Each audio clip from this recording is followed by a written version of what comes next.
प्रथम যুগটোৰ নাম হৈছে যম।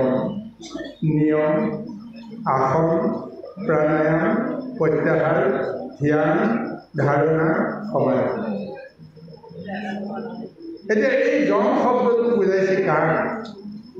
সংযম শব্দটো উচ্চাৰণ কৰিলে আমি যম শব্দটো বুজিবৰ কাৰণে অকণ সহজ হয়। যিটো কৰিব লাগে, যিটো কৰিবৰ কাৰণে আমি বাধ্য হ'ব লাগে, কিন্তু সেইটো কৰ্ম কৰিব নোৱাৰি আমি হয়তো অনেক বিষয় কৰ্ম কৰিবলৈ যাওঁতে নকৰিব লগা কৰ্ম কিছুমান আমি কৰিব লগা হওঁ। ৰিপুৰ কাৰণতে হওক, ইন্দ্ৰিয়ৰ কাৰণতে হওক কৰিব লগা হওঁ। কিন্তু যেতিয়া জ্ঞানে বিবেকে এটা তেওঁক আজ্ঞা দিব যে যিটো কৰ্ম কৰিবলৈ কৰিছে এই কৰ্মটো কৰা উচিত নহয়, নিজকে সংযত কৰিব পৰা যিখিনি শক্তি তাকে কোৱা হৈছে যম। এই যম শব্দটো আজি যমৰ যিজন ৰূপ ভগৱন্তে আমাক দিছে, সেই যম ৰজাৰ প্ৰকৃত পৰিচয়টো কি আমি সেইটো জানিব লাগিব। প্ৰভু ভগৱন্তৰ সৃষ্টিখনত প্ৰথমতে তেওঁ নিজৰ শক্তিৰে গোটেই সৃষ্টিৰ বিকাশৰ কাৰণে ব্যৱস্থা কৰি পৰমাণিক এটা ৰূপ শক্তি ৰূপত তেওঁ ৰূপ ধাৰণ কৰা সেই দৈৱ শক্তিটোৰ নাম হৈছে সূৰ্য। সূৰ্যৰ দ্বাৰাই প্ৰভু ভগৱন্তৰ সৃষ্টি পূৰ্ণ বিকাশৰ শুভাৰম্ভ কৰিছে। সেই সূৰ্যৰ পুত্ৰৰ নামেই হৈছে যম। এই যমক প্ৰভু ভগৱন্তে দুটা ভূমিকা দিছে। ছজন মহাভক্তৰ ভিতৰত আমি সেই ভিতৰতো পাইছোঁ। কি কি পাইছোঁ? যে এটা যুগৰ ৩জন, দাপৰ যুগৰ ৩জন। তাৰপিছত তেওঁ ১২জন বৈষ্ণৱক সেই বৈকুণ্ঠৰ আকাৰত ৰাখিছে। সেই ১২জন বৈষ্ণৱৰ ভিতৰত যমো এজন, সূৰ্যৰ পুত্ৰ যম। এই যমৰ অধিকাৰ ভগৱন্তে বৈকুণ্ঠটো দিছে, স্বৰ্গটো দিছে, কাৰণ দেৱপুত্ৰটিকে তেওঁ স্বৰ্গত প্ৰতিষ্ঠা কৰিছে। আৰু তেওঁ বৈকুণ্ঠৰ পাৰিপদটো বৈষ্ণৱৰ আকাৰ ৰূপত তেওঁ প্ৰদান কৰিছে। আৰু স্বয়ং ভগৱন্তে সদায় বৈকুণ্ঠৰ সভা পাতি ১২জন বৈষ্ণৱ, ৬জন ভকত পাৰিপদৰ সৈতে তেওঁ সদায় সভা কৰিছে। আৰু এই যমৰ অবাধ বিচৰণ কলৈকে আছে? বৈকুণ্ঠলৈকে আছে। কিন্তু তেওঁ অধিপতি কৰি তেওঁক ক'ত দিয়া হৈছে? নৰক নামৰ ঠাইখনত, য'ত ঈশ্বৰৰ নাম নহয়, য'ত নিজৰ বিষয়ে নিজেই জানিবৰ কাৰণে প্ৰযত্ন নকৰে, নকৰিব লগা কৰ্ম কৰি মহা পাপ কৰে, সংসাৰী জীৱবিলাকক মহা দুখ দিয়ে, পীড়া দিয়ে। গতিকে সেইসকলক শাস্তি দিয়াৰ চলেৰে তেওঁলোকৰ ভাৱ বুদ্ধি শুদ্ধ কৰিবৰ কাৰণে এটা পৰিৱেশ দিয়াৰ কাৰণত সেই জীৱবিলাকক য'ত নি শাস্তি দিয়াৰ ব্যৱস্থা কৰে, সেই নগৰখনৰ অধিকাৰীজনকে কোৱা হৈছে যম। আৰু সেই যমক নৰ, চৰ আৰু বৈকুণ্ঠৰ এই ৩ লোকৰ দায়িত্ব সমৰ্পণ কৰিছে। গতিকে এইটো যম আমি ভয় ভিত কৰা যমৰ ৰূপটো চিন্তা কৰিলে নহ'ব। গতিকে আজি তেওঁৰে অনুচৰবৰ্গ, তেওঁৰে সহায়ক যিসকল, কাৰণ ৰজাইতো নিজে একো নকৰে, ৰজাই কৰিব কৰ্ম কাৰ জৰিয়তে? তেওঁৰ পাৰিষদসকলৰ জৰিয়তে, অনুচৰসকলৰ জৰিয়তে। গতিকে যমৰ আজ্ঞা পালন কৰি যমৰূপে য'ত ঈশ্বৰৰ নাম নলয়, য'ত সদায় নিজৰ শুদ্ধ ৰূপটো চিন্তা নকৰি কেৱল অন্য প্ৰাণীক সদায় হিংসা কৰে, অন্য প্ৰাণীক সদায় মাৰিবৰ কাৰণে যত্ন কৰে, মহা দুৰাচাৰী অনাচাৰী কৰ্মত লিপ্ত থাকে, সেইসকল মহাপাপী জীৱনৰ অন্তত তেওঁলোকক উঠাই ধৰি বান্ধি কৰি খোৱাৰ এটা নিয়ম সেই যমৰ অনুচৰসকলে পালন কৰে। আৰু সেইসকলে নিজৰ ধৰ্ম ৰক্ষা কৰি ঠিকেই কৰিলে, কিন্তু এজন ব্ৰাহ্মণৰ ওচৰলৈকে আহি তেওঁলোক অধৰ্ম কৰিব নোৱাৰে। যিজন ব্ৰাহ্মণক অজামিল নামে পৰিচয় দিছিল, অজামিল শব্দটোৰ অৰ্থ বহুত আছে বা বেছি নহওক, সেইজন ব্ৰাহ্মণে কি কৰিলে? তেওঁ জন্ম ব্ৰাহ্মণ হ'ব পাৰে, ব্ৰহ্ম জন্মী ব্ৰাহ্মণ, জন্মসূত্ৰে তেওঁ ব্ৰহ্ম জ্ঞানৰ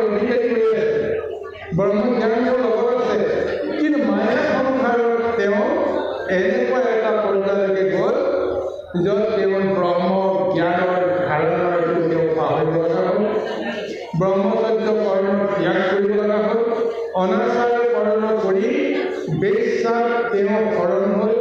বেশ্যাৰ গৰ্ভত তেওঁ এটা 10টা সন্তান জন্ম দিলে আৰু তেওঁলোকৰ কাৰণে হাবুডাবু খাওঁতে জীৱনত কোনোদিন তেওঁ সৎ কৰ্ম কৰি নাপালে। সদায় অসৎ কৰ্ম কৰিয়ে অনাচাৰ কৰ্ম কৰিয়ে মহাপাপ অৰ্জন কৰিলে। গতিকে যমৰ হিচাপত বা যমদূতৰ হিচাপত যে তেওঁৰ মৃত্যুৰ সময়ত যেনেকৈ ধৰি বান্ধি নি যমৰ নগৰত উপস্থিত কৰাব আৰু ঘোৰ দণ্ড দিয়াৰ ব্যৱস্থা কৰিলে। সেই অনুসৰি তেওঁ এই বৃদ্ধ ব্ৰাহ্মণজনৰ অজামিলৰ ওচৰলৈ যেতিয়া আহিছিল, অজামিলৰ অৱস্থাটো যেতিয়া বেয়া হৈ আছিল, সেইখিনি সময়তে যমদূতে আহি যেনেকৈ তাক ধৰি বান্ধি তাৰ দেহৰ পৰা আত্মাটো উলিয়াই ল'লে, যাতনা দেহত সোমোৱাই ল'লে। ধৰি বান্ধি নিবলৈ যত্ন কৰোঁতে তেওঁৰ মুখত হঠাৎ তেওঁৰ কনিষ্ঠ পুত্ৰৰ নাম উচ্চাৰণ হ'ল।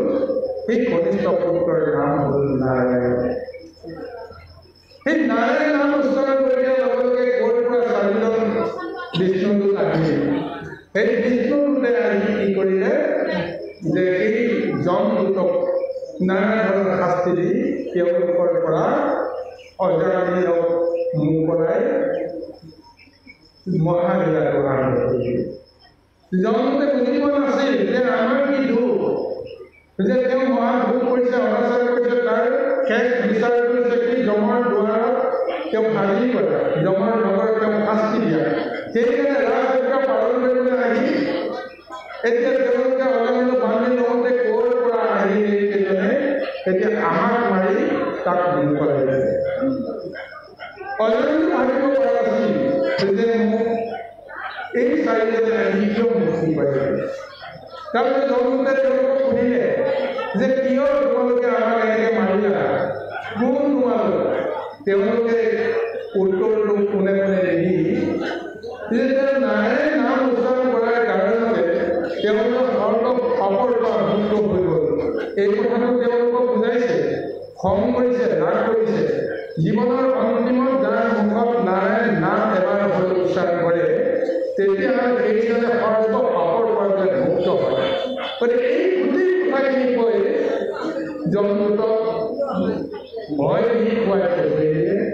আৰু সেই বিষ্ণুদূতেও এতিয়া অজামিলৰ মুখলৈ চাই হাঁহিৰে তৃপ্তিৰে তেওঁলোক এটা ইংগিত দি একো এষাৰ মাত নিদিয়াকৈ গুচি গ'ল।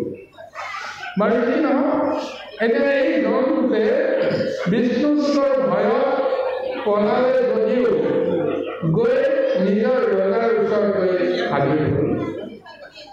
যমৰ আগত সম্পূৰ্ণ কথাখিনি তেওঁলোকে ব্যক্ত কৰি দিলে। আৰু এতিয়া যমক সুধি আছে যে আচলতে আমাৰ ক'ত ভুল হ'ল, ৰজাক সুধি আছে আমাৰ ক'ত ভুল হ'ল, আমিতো ৰাজকাৰ্য অনুসৰি কৰ্ম কৰিম। এই অজামিলে জীৱনৰ অন্তিমত তেওঁ নাৰায়ণ নামটো ঈশ্বৰৰ নাম বুলি তেওঁলোকে ধ্যান কৰি উচ্চাৰণ কৰা নাই। তেওঁ কনিষ্ঠ পুত্ৰৰ মায়াত মোহিত হৈ সেই কনিষ্ঠ পুত্ৰক চিন্তা কৰিহে তেওঁ এই মায়াযুক্ত নাৰায়ণ নামটো উচ্চাৰণ কৰিব।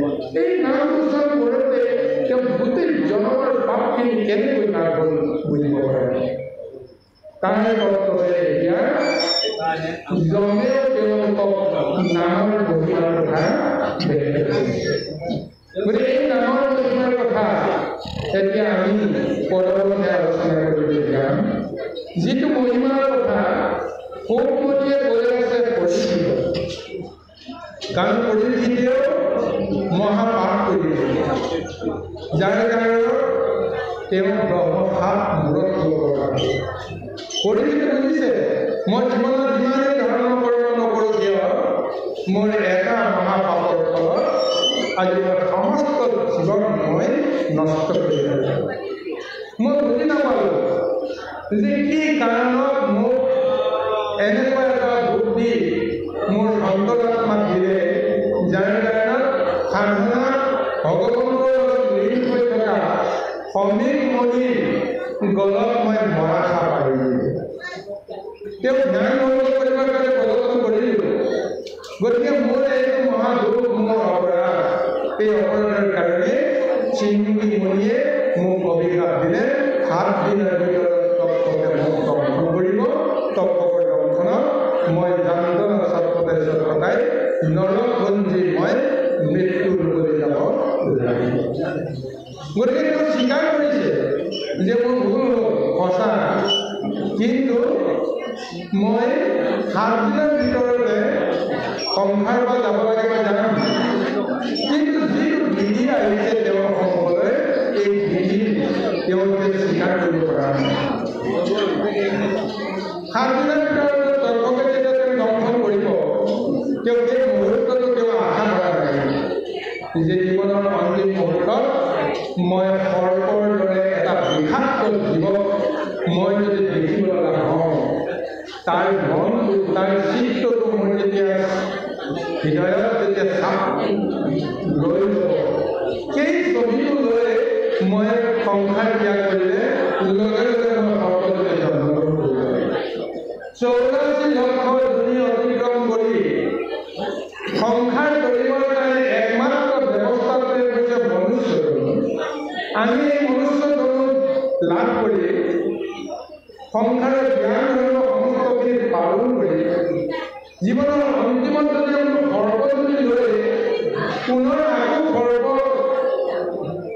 ৰূপে জন্মগ্ৰহণ কৰিব লাগে তেতিয়াহ'লে মনুষ্য জন্ম লাভ কৰে কি গতিকে তেওঁ চিন্তা কৰিছে মই কোনো কাৰণতে সৰ্বটোক দেখা পাব নালাগিব তাৰ কিবা ব্যৱস্থা আছে তাৰ পিছত কৈছে যে সৰ্বৰ বিষত মই যন্ত্ৰবিলাকৰ অৱস্থাৰে চিঞৰি চিঞৰি চৰ্পকাই যদি মৰিব লগা হওঁ তেতিয়াহ'লে ইহকালতো মই মোৰ নৰকঞ্জন আৰু পৰলোকতো মই নৰকৰ জীৱ হিচাপে মই জাগৰণ দিব মই দেখিবলৈ নিবিচাৰোঁ মই যোৱাটো খানা কিন্তু যোৱাৰ সময়ত মই সৰ্বটো দেখা পাব নালাগিব 1 নম্বৰতে 2 নম্বৰতে মই কোনো বিষৰ জ্বালা ভোগ নকৰাকৈ আনন্দ মনেৰে মই কেনেকৈ 7 দিনত সংসাৰ ত্যাগ কৰিব পাৰোঁ আমি এই ব্যৱস্থাৰে এতিয়া ভোগমণিয়ে ভাগৱত তত্ত্ব দিয়াৰ চলেৰে নামৰ তত্ত্ব জ্ঞান দিবলৈ প্ৰদৰ্শন কৰিছে ভাগৱত মানে কি ভগৱন্তৰ অনন্ত লীলাৰ মহিমাযুক্ত নামৰ তত্ত্বৰে ভৰপূৰ এক ৰূপ যিটো ৰূপত স্বয়ংপ্ৰভু ভগৱন্তৰ নিজেই তাত অৱতাৰ ধাৰণ হৈ আছে বাংময় স্বৰূপত প্ৰভু ভগৱতে অক্ষৰ ব্ৰহ্মৰূপত তেওঁ মূৰ্তি ধাৰণ কৰি আছে গতিকে আজি এই নামৰ তত্ত্ব পৰিচিত কৰিবৰ কাৰণে গৈ নানা ধৰণৰ আখ্যা দিছে আৰু এতিয়া অগমন উপাখ্যানৰ জৰিয়তে এই নাৰায়ণ নামটো উচ্চাৰণ কৰাৰ লগে লগে মহাভক্তি অগমনে কৰিব পৰা যিটো ৰহস্য এই ৰহস্য কথা ক'বলৈ প্ৰদৰ্শন কৰিছে পৰমৰ দুৰ্লভ মাধৱৰ নাম সংসাৰ সাগৰে নাম তিনিও লোকত নাহি হেন ধন জানি তাৰ প্ৰভাৱ ভোগমণি কৈ আছে নাৰায়ণ নামটো সৰ্বৰ নামতকৈ কিয় শ্ৰেষ্ঠ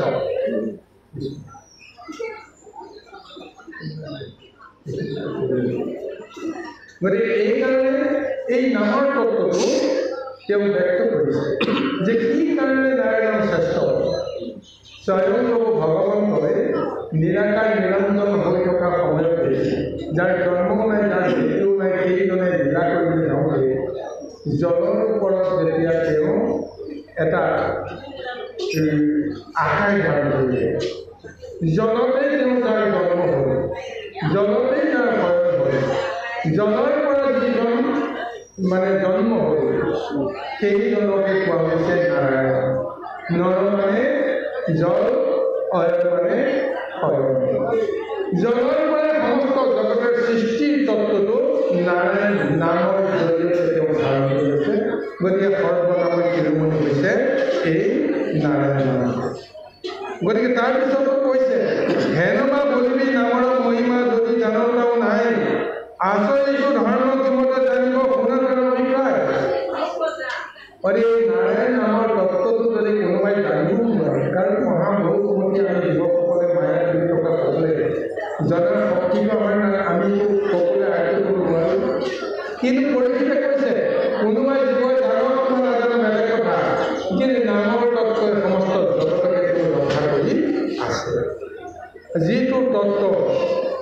এতিয়া দেৱতাসকলৰ কাৰণতে এদিন তেওঁ সুস্থ কৰিছিল।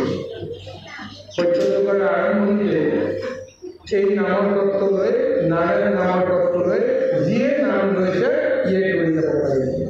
এতিয়া দেৱতাসকলে ভগৱন্তক গৈ বৈধ দিছিল, প্ৰভু আপুনি যিটো দায়িত্ব আমাক দিলে সেই দায়িত্ব পালন কৰি এতিয়া নৰসকলৰ পৰা আমি পূজা খাব লাগে। নৰসকলে আমাক পূজা নিদি আপোনাৰ নাম লৈ কৰি গ'ল, গতিকে আপুনি আমাক কৃপা কৰক, আমাক দেৱ আসনখন আপুনি কাঢ়ি লওক বা নাইকিয়া কৰি আমাকো নৰৰূপে জন্ম দিয়ক, আমি নৰৰূপে জন্ম দি আপোনাৰ নাম লওক, আমি মুক্তি পাম। তেতিয়াই প্ৰভু ভগৱন্তে দেৱতাসকলৰ মনৰ কথা বুজি যে এই নামৰ তত্ত্বটো লুপ্ত কৰি লুপ্ত কৰি হোৱাৰ কাৰণত এই তত্ত্বই মনুষ্যৰ অন্তৰত তাৰ যিটো ৰূপ ৰস গোন্ধ স্পৰ্শ বুজিব পৰা শক্তি নাইকিয়া। আৰু এইকাৰণে পদ্মকল্পতে এই নামৰ তত্ত্বটো ব্ৰহ্মাক দি আছে। আৰু এই তত্ত্বটোৰ জৰিয়তে এতিয়া লাহে লাহে সত্য এটা ঘাপৰ কৰি চাৰিটা যুগৰ মাধ্যমত এই নামৰ তত্ত্বটোৰ পূৰ্ণ বিকশিত ৰূপ এটা দিবৰ কাৰণে যত্ন কৰিছে।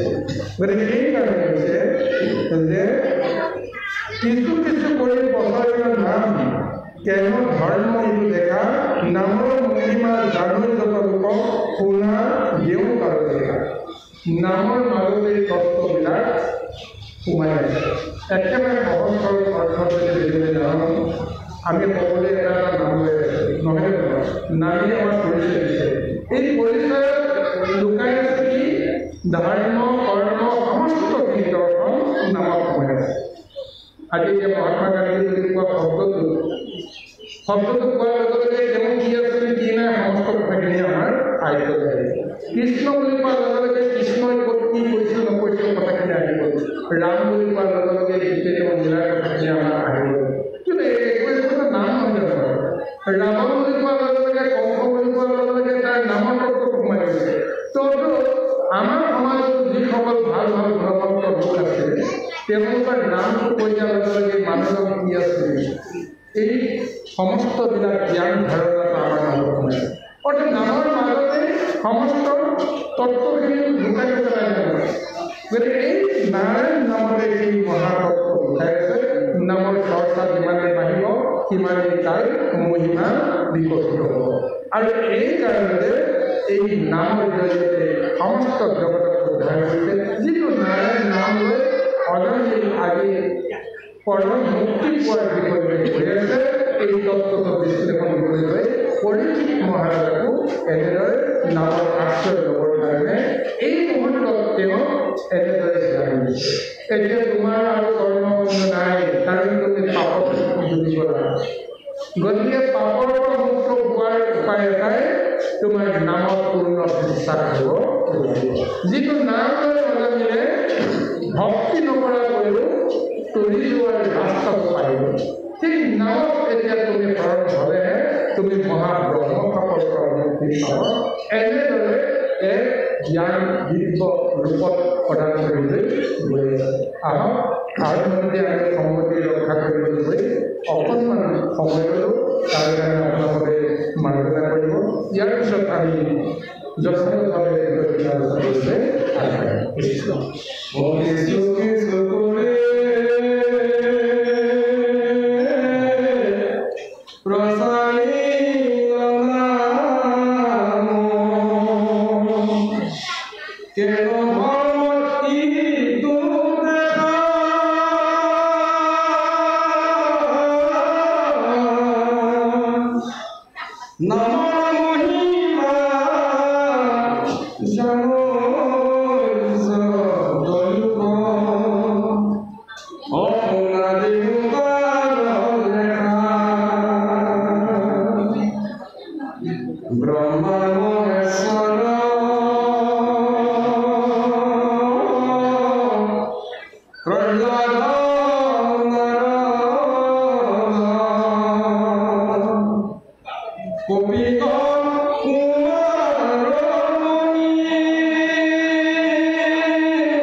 ভীষ্ম সম্ভৱ ব্যাপক তল্প ভোজন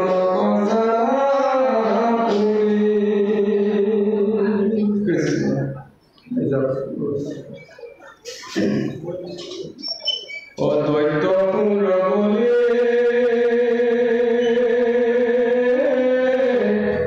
মই জমরায়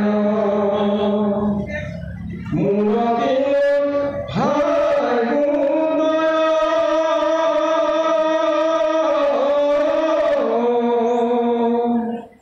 এই কাহজনে জানো কিন্তু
ব্রহ্মা মহেশ্বর মান হর প্রহ্লাদ নারদ কপিল ভীষ্ম স্বয়ম্ভূ মনু ব্যাস মুনির পুত্র ও জনক আর জন এই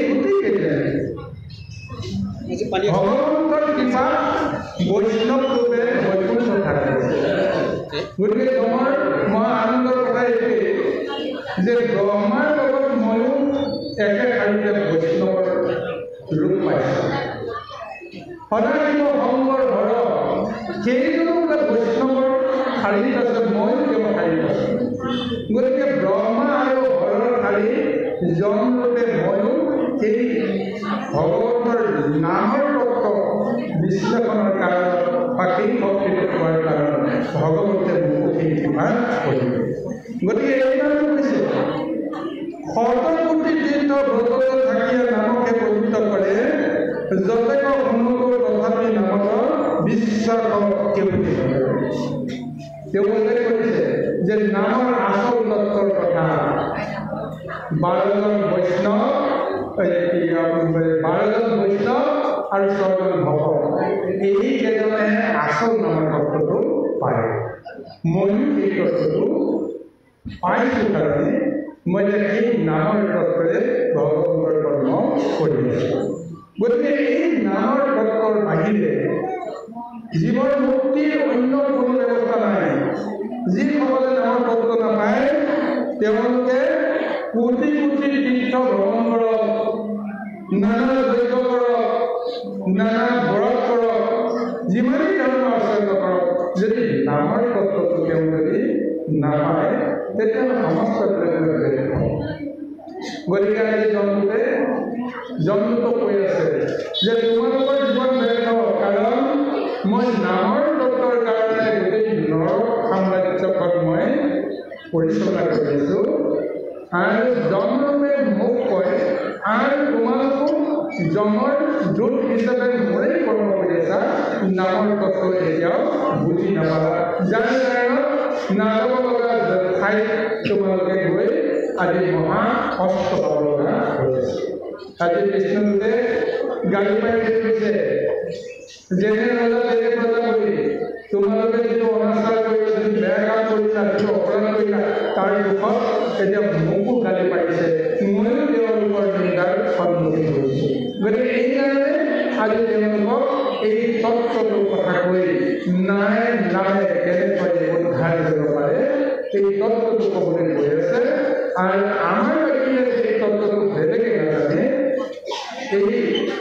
ষ্টেপতো আমি সুকমনীয় পৰিচিত হৈ আছে আৰু জমেও জনযুক্তক এই জাতিটোলৈ গৈ আছে।